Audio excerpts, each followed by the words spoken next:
नमस्ते। आज ही हमारी क्लास है बीएड फर्स्ट ईयर के लिए और हमारा विषय है समकालीन भारत में शिक्षा। हमने पिछली कक्षा में मैंने आपको बता दिया था कि जो अंग्रेज मिशनरी थे उनके प्रारंभिक शिक्षा के कौन कौन से प्रयास उन्होंने किए थे, जिनमें से जो मुख्य मुख्य प्रयास उनके द्वारा किए गए थे वो सारी की सारी चीजें हमने पढ़ ली थी। और आखिर में 1808 की जो घटना थी वो सच में उन पर एक अंकुश लगाने वाली घटना थी, क्योंकि उन्होंने जो पुस्तक छापी थी कि हिंदुओं और मुसलमानों के नाम संदेश, जिसके प्रति काफी विद्रोह उत्पन्न हो गया था और लॉर्ड मिंटो ने उनके खिलाफ अंकुश लगा दिया था, उन पर अंकुश लगा दिया था, उनको सजा दे दी थी, उनकी जो भी गतिविधि थी उन पर बैन लगा दिया था। तो ये सारी चीजें हमने पढ़ ली थी। अब हम आगे पढ़ते हैं चार्ल्स ग्रांट के प्रयास। चार्ल्स ग्रांट के प्रयास। अब चार्ल्स ग्रांट कौन थे और इन्होंने क्या प्रयास किए ये हम अब पढ़ेंगे। चार्ल्स ग्रांट जो थे वो किसके अंतर्गत थे? वो थे EIC के अंतर्गत, यानी कि ईस्ट इंडिया कंपनी के एक सदस्य थे, या फिर यूं कहे कि ये ईस्ट इंडिया कंपनी के एक क्या थे? कर्मचारी थे। ईस्ट इंडिया कंपनी के एक कर्मचारी थे। और कैसे कर्मचारी थे? विश्वसनीय कर्मचारी थे। ईस्ट इंडिया कंपनी को इन पर पूरा भरोसा था, विश्वास करते थे और ये अपना काम ईमानदारी से ईस्ट इंडिया कंपनी के अंतर्गत रहते हुए करते थे। ये ईस्ट इंडिया कंपनी में काफी लंबे समय से सेवाएं दे रहे थे, इसलिए यह भारतीय गतिविधियों को या फिर भारतीय समाज को ये बखूबी से जानते थे।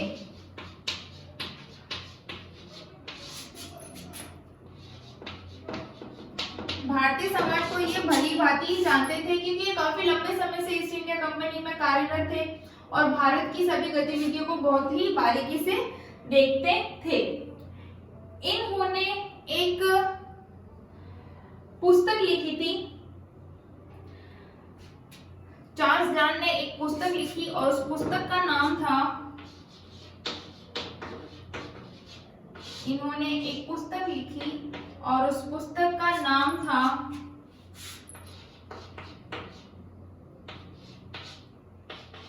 कि ग्रेट ब्रिटेन की एशियाई प्रजा की सामाजिक दशा या सामाजिक स्थिति।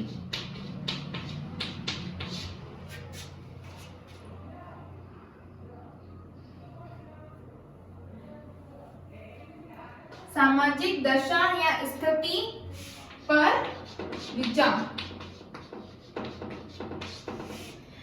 ठीक है। चार्ल्स ग्रांट कर्मचारी थे, विश्वसनीय थे, भारतीय समाज को बखूबी से जानते थे, क्योंकि वो काफी लंबे समय से ईस्ट इंडिया कंपनी में कार्यरत थे।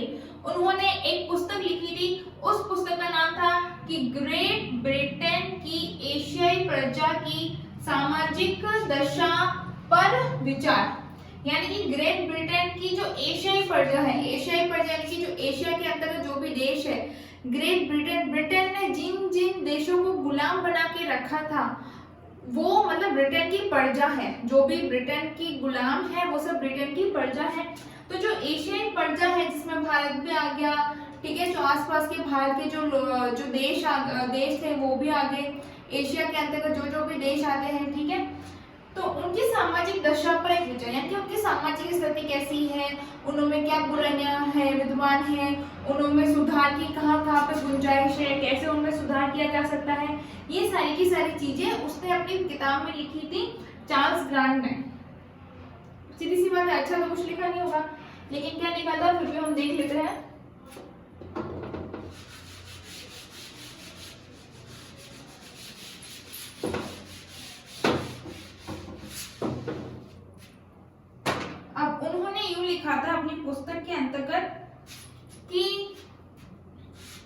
यदि हम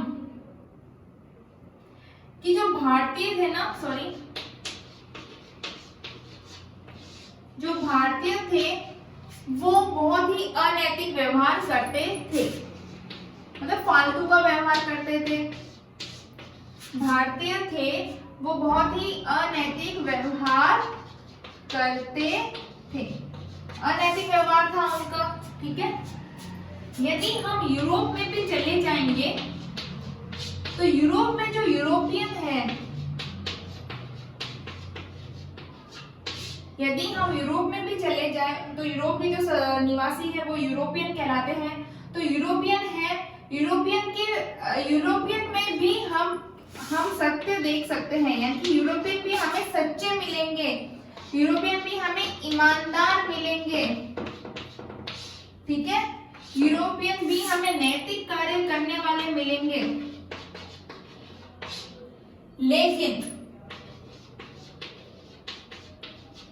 लेकिन बंगाल में एक भी व्यक्ति ऐसा मिलना असंभव है।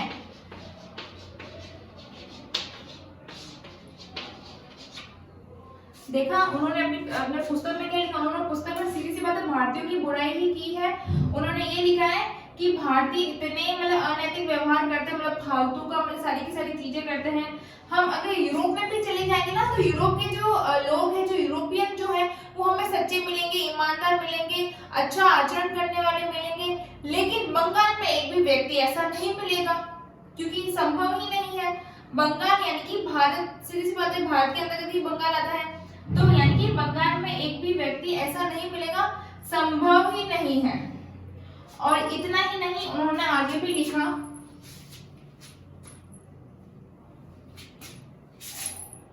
उन्होंने आगे क्या लिखा ये भी हम देख लेते हैं।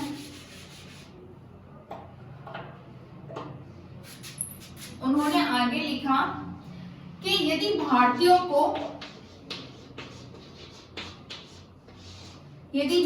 को या फिर हिंदुस्तानियों को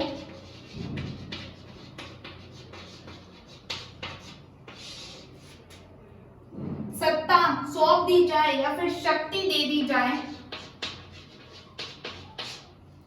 यदि भारतीयों को या हिंदुस्तानियों को कुछ शक्ति दे दी जाए कि भाई आप कुछ कार्य कर सकते हैं देश के लिए वगैरह वगैरह, उनको यदि कुछ शक्ति दे दी जाए तो वो इसका फायदा ही उठाएंगे, अनैतिक कार्य करेंगे, ठीक है। अनैतिक कार्य करेंगे यानी कि जो चोरी करेंगे, उस शक्ति का गलत फायदा उठाएंगे, लोगों को भड़काएंगे, ठीक है। और ऐसे ऐसे कार्य करेंगे जो देश के हित के खिलाफ है या सरकार के हित के खिलाफ है। यानी कि कुल मिलाकर उन्होंने भारतीयों को क्या समझा है, एक जीरो ही समझा है, और उनकी नजरों में भारतीय कुछ नहीं है, भारतीय कुछ नहीं कर सकते, ठीक है। और उन्होंने यूरोपियन से हमारी तुलना की है कि भाई वो तो अच्छे हैं और भारतीय बहुत बुरे हैं, वो कुछ भी नहीं कर सकते, उनसे कुछ भी नहीं हो सकता, ठीक है। ऐसी ऐसी चीजें की। अब जो भारतीय है वो पता था, उनको पता है कि भाई ये जो है चार्ल्स ग्राम, ये हमारे बारे में गलत गलत बातें बोल रहा है, हमारे बारे में गलत गलत लिख रहा है, लेकिन फिर भी वो चुप थे। ये जो भी जहर का प्याला था उसको बेचारे मतलब घूंट जो है उसको पी रहे थे, इस वजह से कि उनको ये लगता था कि चार्ल्स ग्राम कहीं ना कहीं शिक्षा के क्षेत्र में कुछ ना कुछ जरूर करेगा, कि उनको ये लगता था कि चार्ल्स ग्राम जो है वो शिक्षा के क्षेत्र में हमारे लिए कुछ ना कुछ जरूर करेगा, इसलिए वो बोल रहा है तो चलो ठीक है। और सबसे मेन बात, चार्ल्स ग्राम ने भी भारतीयों मतलब इसी बात का फायदा उठाया कि देखो तुम लोग तो ऐसे हो, तुम लोग तो झूठ बोलते हो, चोरी करते हो, और देखो मैं तुम लोगों को सुधारना चाहता हूँ और तुम लोगों के लिए अच्छी मैं शिक्षा व्यवस्था करना चाहता हूँ। इसी बात का फायदा चार्ल्स ग्राम ने उठाया और यही शब्द उसने आगे भी प्रस्तुत किया। इसी के साथ उसने अगले पन्ने पर, अगले पेज पर, अपनी ही पुस्तक के अगले पेज पर वो क्या लिखता है, चार्ल्स ग्राम लिखता है कि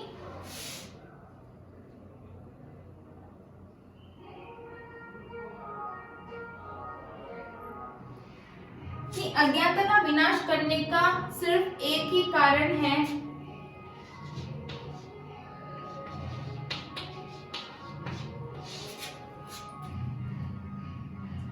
अज्ञानता का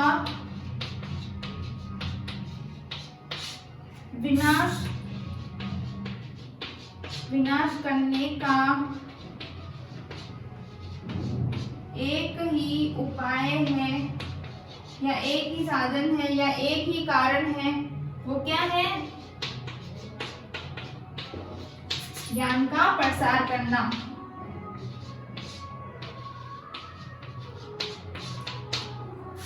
जो अज्ञानता है उसको कैसे दूर कर सकते हैं? उसको ज्ञान के प्रसार से, यानी कि उसको ज्ञान देकर ही दूर कर सकते हैं। और ये बात तो क्या सच है कि अज्ञानता को हम ज्ञान से ही मार सकते हैं, ज्ञान से ही दूर कर सकते हैं। लेकिन उसने ये जो शब्द है वो पर्टिकुलर शिक्षा के अंतर्गत, मतलब शिक्षा को बढ़ाने के लिए नहीं बोला, उसने भारतीयों को नीचा दिखाने के लिए ये सारे शब्द यूज किए हैं। और उसने आगे इस बात को प्रूव भी किया कि उसने भारतीयों के लिए ही ये गलत शब्द बोले हैं। उसने क्या बोला कि हिंदू, उसने कहा कि हिंदू जो गलती करते हैं, हिंदू जो त्रुटि करते हैं, ठीक है, हिंदू जो अज्ञानी है वो इसलिए है क्योंकि उनके अंतर्गत ज्ञान नहीं है। हिंदू जो त्रुटि करते हैं, हिंदू जो गलती करते हैं और हिंदू जो ऐसा अनैतिक आचरण करते हैं वो इसलिए करते हैं क्योंकि उनके अंतर्गत ज्ञान नहीं है, वो अज्ञानी है, इसलिए वो त्रुटि करते हैं। हिंदुओं की त्रुटियों को सुधारने का सिर्फ एक ही रास्ता है। अब आगे उसने जो अपने शब्द बोले हैं उसमें पानी भी फेर रहा है, लिपा पोती बटरिंग भी कर रहा है साथ साथ में, कि जो हिंदुओं की जो भी त्रुटि है उसको सुधारने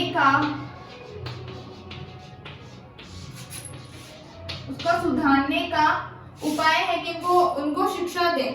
कौन सी शिक्षा दे? उनको हमारी शिक्षा एवं संस्कृति के बारे में उनको जागरूक किया जाए और उनको वो संस्कृति और शिक्षा दी जाए।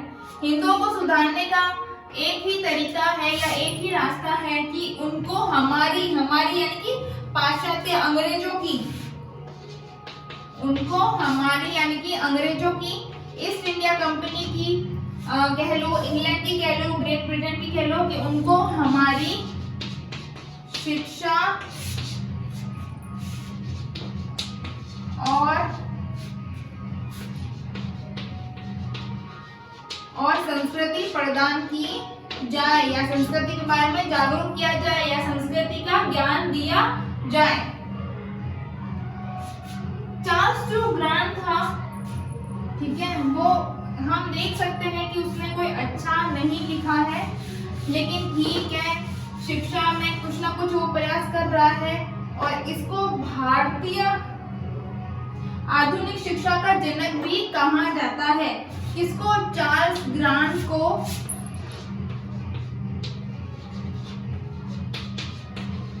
आधुनिक, नोट डाउन कर लेना, आधुनिक शिक्षा का जनक भी कहा जाता है। किसको? चार्ल्स ग्रांट को आधुनिक शिक्षा का जनक कहा जाता है।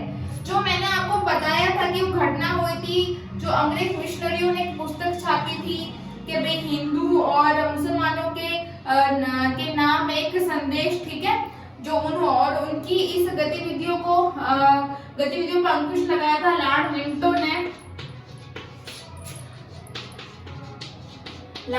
अंकुश लगा दिया था ना।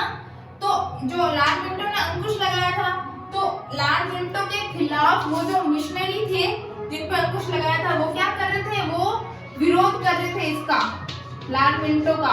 और इस विरोध का समर्थन कौन कर रहा था? चार्ल्स ग्रांट उन मिशनरियों के साथ में था और वो उनके विरोध में उनका साथ दे रहा था, जो कि वो अंग्रेज मिशनरी लॉर्ड मिंटो के लिए कर रहे थे।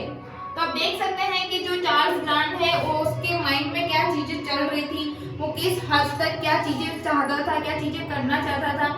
ठीक है बच्चों, तो ये था हमारे चार्ल्स ग्रांट के प्रयास जो उसने किए हैं। हम इससे संबंधित शिक्षा में अब कौन से प्रयास हुए हैं, कौन से विकास हुए हैं, ये सारी की सारी चीजें हम नेक्स्ट क्लास में पढ़ेंगे।